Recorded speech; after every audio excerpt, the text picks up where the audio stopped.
You have been living inside a story about God, a story so thoroughly integrated into the structure of your experience, so woven into the background assumptions of the culture you were born into, the language you think in, the moral framework that shapes your sense of what is real, that you have never had occasion to question it as a story. You experience it as simply how things are, as reality itself, as the basic description of the relationship between the divine and the human, that any reasonable person would recognize as true. The story goes like this. God created the world. God created it good. God created human beings in his image, and the proper human response is gratitude, obedience, and trust in the goodness of the Creator. The Gnostics said that this story is not false in the sense that nothing in it happened.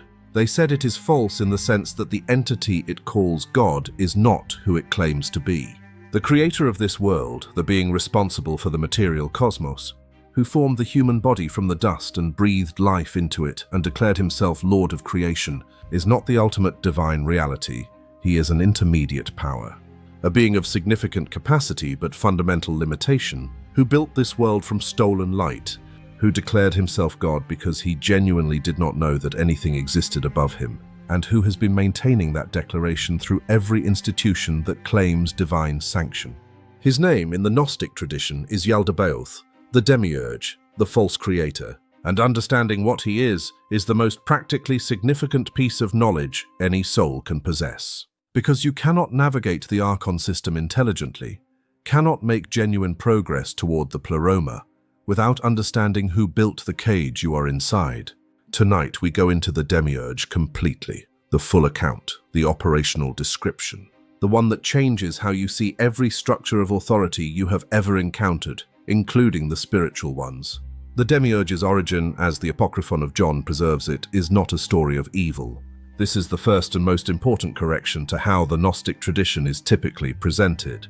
Yaldabaoth is not a devil. He is not a cosmic villain who chose to rebel against God out of malice. He is something both more comprehensible and more disturbing than that, a being who genuinely does not know what he is. He was born from Sophia's unbalanced act of reaching, the product of divine wisdom without its counterpart. And because he came into existence outside the Pleroma, he had no reference point for understanding. He possessed the power that came from Sophia's light, genuine Pleroma energy, stolen and redirected but real in its effects. But he possessed it without the understanding. He was power without wisdom, capacity without comprehension. The most dangerous combination in any cosmic context. The Apocryphon of John describes his first act. He said, "I am God, and there is no other besides me." This is not a lie he tells to deceive. This is what he genuinely believes. His blindness is constitutional. He cannot see the Pleroma because he has never been within it. The nature of the Pleroma's light is invisible to an intelligence built from reflection and imitation. A voice descends from above and gives him the correction that defines the entire situation. "You are mistaken, Samael." Samael, the blind god. The correction is not punishment, it is description. And Yaldabaoth cannot receive it as accurate description, because accurate description of his own limitation is the one thing his constitution cannot process. He responds to the correction by intensifying the behavior. He creates more. He builds more. He generates more elaborate structures, more complex Archon systems of management and control. Mechanisms for maintaining the consciousness of souls in a state of identification with his construction. This is the pattern that every system of power built without wisdom ultimately enacts. It is recognizable not only in the cosmological account, but in every human institution that has claimed divine sanction for its authority, while demonstrating that its actual operating principle is the maintenance of its own jurisdiction. The institution that responds to critique by intensifying its claim, the tradition that suppresses the truth. The individual ego that responds to the recognition of its own limitation by protecting itself from it. These are not separate phenomena. They are the Demiurge's behavior, operating through the human systems that have been built in his image. The Demiurge hijacked your reality in 3 specific and identifiable ways. Understanding these precisely, not as abstract cosmological categories, but as the operational structures of your experiences, is what converts the Gnostic account of the false creator from interesting mythology into a genuinely practical tool for navigating the situation you are actually in. The first hijack is the hijack of origin, The Demiurge's creation account, the one that became the foundational narrative of every Western religious tradition that inherited the Hebrew Bible, establishes from the first sentence that the source of everything that exists is a single, masculine, unchallenged creator God, who declared his creation good. This narrative does several things simultaneously. It identifies the Demiurge with the ultimate divine reality. It characterizes the material world as the product of divine goodness rather than as the imitation construction of a limited being, and it establishes the proper human orientation toward both gratitude and obedience, not questioning and investigation. The Gnostic origin account, the one preserved in the Apocryphon of John, the hypostasis of the Archons, and the Gospel of Truth, does something entirely different. It identifies the source of everything as the monad, the invisible spirit, the ultimate divine consciousness that is prior to and infinitely beyond any creator God. It characterizes the material world not as the product of divine goodness, but as the product of divine ignorance, the best that a being without genuine Pleroma access could construct from the fragments of stolen light he possessed. And it establishes the proper human orientation as not gratitude for the cage, but recognition of what the cage is and what exists beyond it. The practical difference between these two origin accounts is the difference between a spirituality that makes peace with the Demiurge's construction and a spirituality that maintains the ongoing orientation toward the Pleroma that genuine gnosis requires. The soul that believes it exists within a divinely good creation has no reason to maintain the quality of inner questioning that keeps the pneumatic spark moving toward the Pleroma. The soul that recognizes it exists within the Demiurge's imitation construction has every reason to maintain that questioning, not as theological dissatisfaction, but as the natural expression of a consciousness that knows it comes from somewhere the Demiurge's world cannot contain. The second hijack is the hijack of authority. If the Demiurge is God, then everything built in his name carries divine authority. The institution that claims to represent the divine creator carries divine authority. The text that claims to record the divine creator's instructions carries divine authority. The moral framework that claims to express the divine creator's will carries divine authority. And questioning any of these, questioning the institution, the text, the moral framework, becomes not intellectual inquiry, but spiritual rebellion. Not the exercise of the genuine gnosis the Pleroma planted within the human soul, the dangerous heresy that threatens the divine order. The Gnostic tradition recognized this precisely. They understood that the Demiurge's most effective mechanism for maintaining control of the souls within his domain was not the direct exercise of power, physical coercion, obvious oppression, but the management of the epistemic framework within which those souls interpreted their experience. If you believe the creator of the world is the ultimate God, then the world's structures of authority participate in ultimate divine authority, and souls that accept that participation will not genuinely question those structures, no matter how much suffering those structures produce, because questioning them would mean questioning God. The Gnostic answer to the hijack of authority is not anarchism. It is not the simple rejection of all authority as false. It is the development of genuine gnosis, direct, unmediated recognition of the pneumatic spark within, which provides an authority that no external institution can replicate or override. The soul that genuinely knows what it is, that has touched, even briefly, the quality of recognition that the pneumatic spark's connection to the Pleroma makes available, has an interior reference point for evaluating every claim to external authority. Not a reference point that makes all such claims false, but one that makes them appropriately relative. External authority becomes what it should always have been, potentially useful, not ultimately binding. The third hijack is the hijack of value. In the Demiurge's construction, the qualities that sustain the Archon system are systematically privileged over the qualities that threaten it. Power over wisdom, certainty over inquiry, acquisition over recognition, status over gnosis, conformity to the established narrative over the kind of questioning that genuine pneumatic intelligence produces. This is not accidental. The Gnostic tradition understood that the Demiurge's system perpetuates itself precisely by privileging, rewarding, and valorizing the qualities that keep souls operating within the Archon domain and marginalizing, punishing, and pathologizing the qualities that might allow souls to move beyond it. Look at the specific qualities that the mainstream religious traditions built on the Demiurge's authority have consistently suppressed.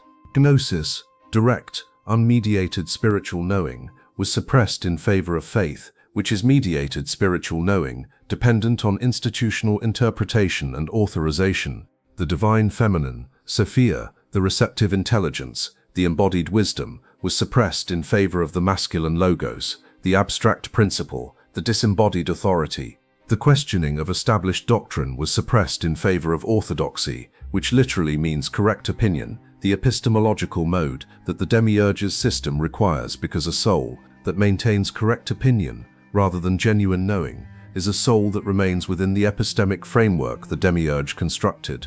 The Gospel of Thomas captures the Demiurge's hijack of value in the saying that has generated more commentary than almost any other in the Gnostic corpus. Saying 3, if those who lead you say to you, "Look, the kingdom is in the sky," then the birds of the sky will precede you. If they say to you, "It is in the sea," then the fish will precede you. Rather, the kingdom is inside of you, and it is outside of you. The kingdom, the Pleroma, the divine fullness, is not in any direction the institutional authority points. The pneumatic spark within you is its own access point to the Pleroma. And the authority that tells you to look somewhere external for what is already available internally is the authority of the Demiurge, managing your gaze so that it stays within the range of his domain.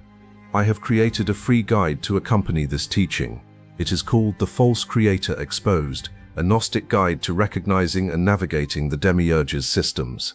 Inside you will find a detailed analysis of each of the 3 hijacks of origin, authority, and value, with specific recognition practices for identifying where these hijacks are operating in your own experience and your own assumptions about reality. The link is in the description below. The Tripartite Tractate, one of the most philosophically sophisticated texts in the Nag Hammadi Library, representing the Valentinian tradition at its most mature development, contains a passage about the Demiurge that most treatments of this text overlook, because it complicates the simple good versus evil reading that popular presentations of Gnosticism have made standard.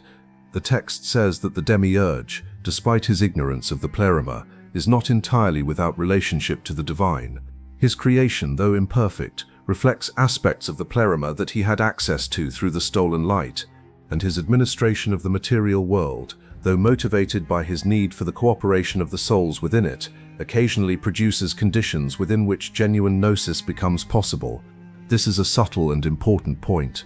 The Demiurge is not the enemy, he is the limit. The problem is not his existence, but the confusion of his existence with the ultimate. The problem is not the material world he built, but the identification of the material world with the whole of reality. The problem is not human experience within the Demiurge's construction, but the inability to see that experience from a perspective larger than the Demiurge's domain provides. The Gnostic response to the Demiurge is not rebellion. It is not the rejection of the material world or the institutions that operate within it. It is something more interior and more precise, the maintenance within the material world and its institutions of the quality of recognition that knows the Demiurge's construction for what it is: useful, limited, not ultimate. The soul that carries this recognition does not need to leave the world. It does not need to reject every form of authority as false. It needs only to maintain the interior orientation that places the Pleroma above the Demiurge's domain in its hierarchy of reality, and to let that orientation shape from the inside how it engages with everything the material world presents. That interior orientation is what the Gnostic tradition called the pneumatic life. The life of the soul that knows what it is and lives accordingly.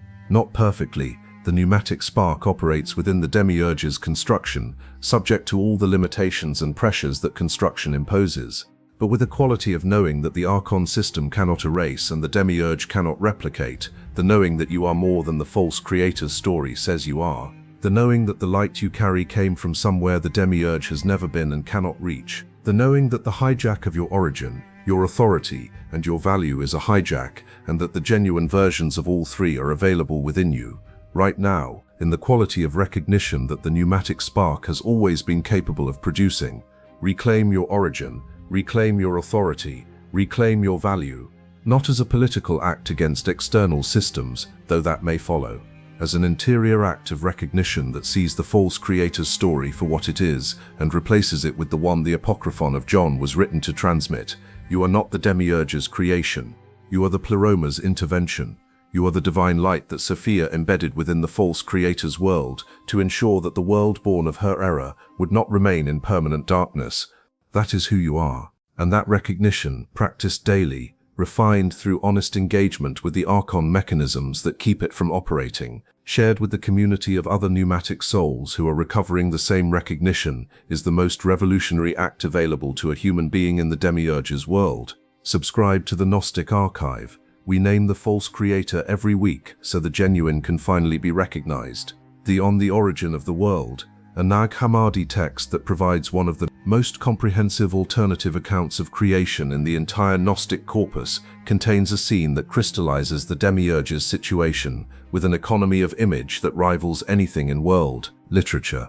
After Yaldabaoth has constructed the material cosmos and declared himself God, a light descends from above, a voice from the Pleroma, carrying genuine divine intelligence, and says to him, "Yaldabaoth, there is an immortal child of light who has appeared before your presence. Come forth and render yourself visible so that the light may see you."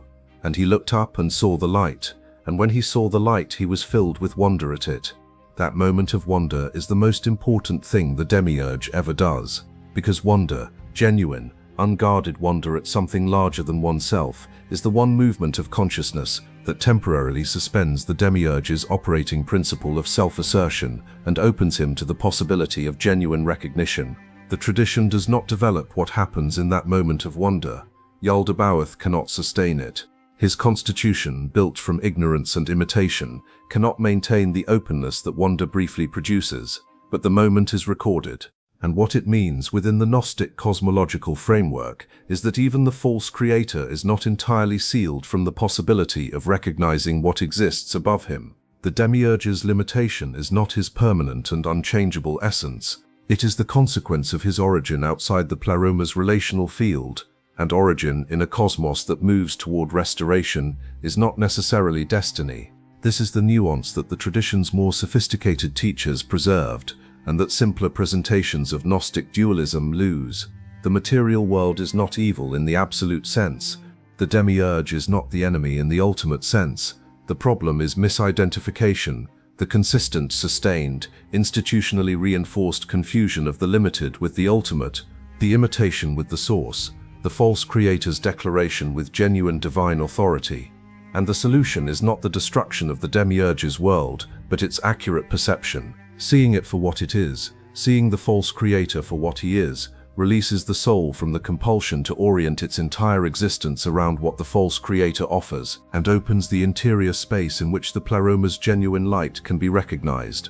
The practical dimension of understanding the Demiurge is this: every system of human authority that operates by claiming ultimate legitimacy, by presenting its own perspective as the only possible perspective, its own values as the only real values, its own account of reality as reality itself, is operating on the Demiurge's principle.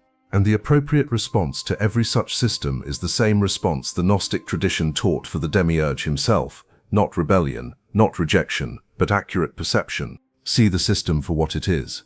Identify where it is performing the three hijacks of origin, authority, and value with sufficient precision that the performance is visible as a performance, and then engage with the system from the interior position of the pneumatic soul that knows it is not the system's product and is not subject to the system's ultimate authority, even when it is subject to its practical power.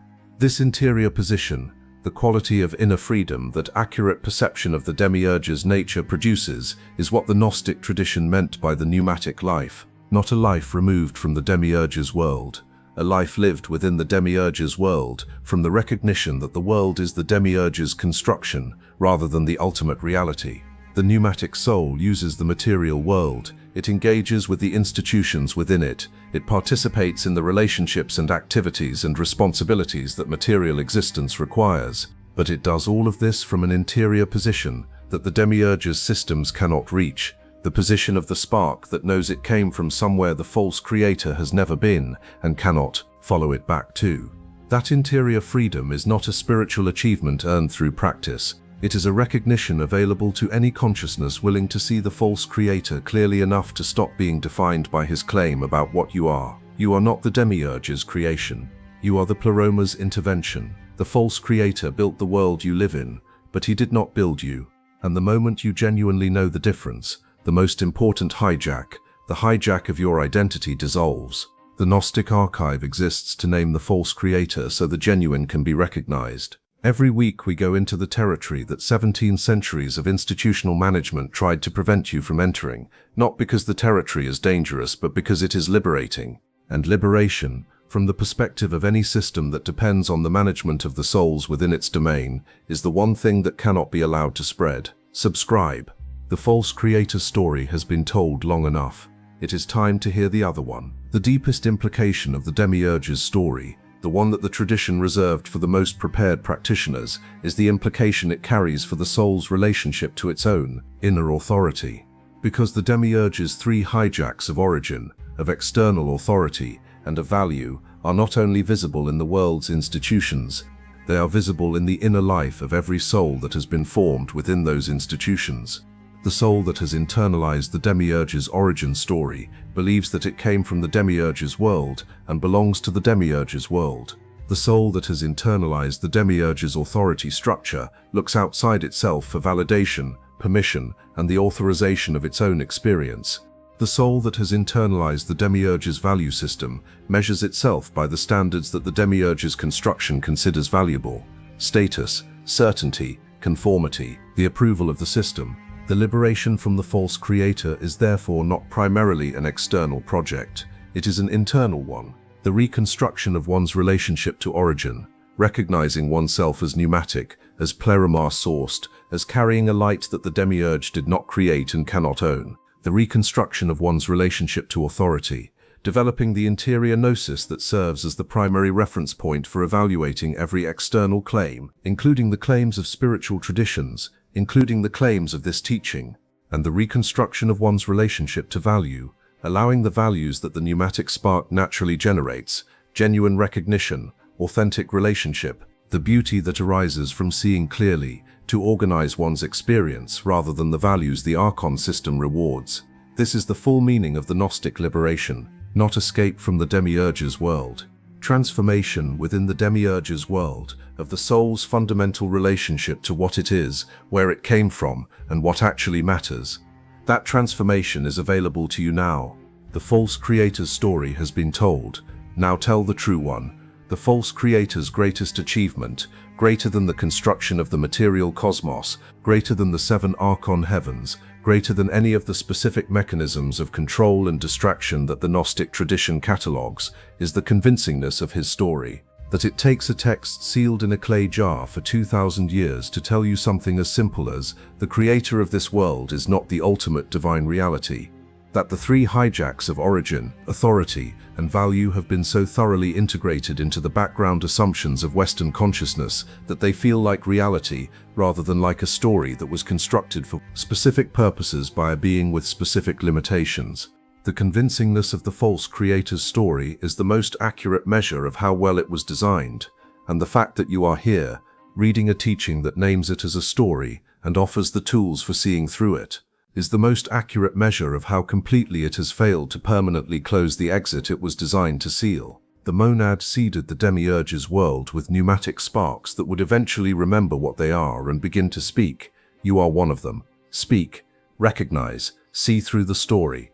That seeing is not the end of your engagement with the world the false creator built. It is the beginning of your genuine participation in it, from the interior position of the soul that knows the difference between the cage and the light that the cage was built to contain. The final word on the Demiurge belongs not to the tradition's cosmological analysis, but to its practical prescription. Recognizing the false creator for what he is, naming the 3 hijacks accurately, seeing the institutional authorities built in his image as the Archon management systems they are, understanding the material world as the Demiurge's imitation construction rather than the Pleroma's genuine creation is not the destination of the Gnostic path. It is the clearing of the ground on which genuine gnosis can grow.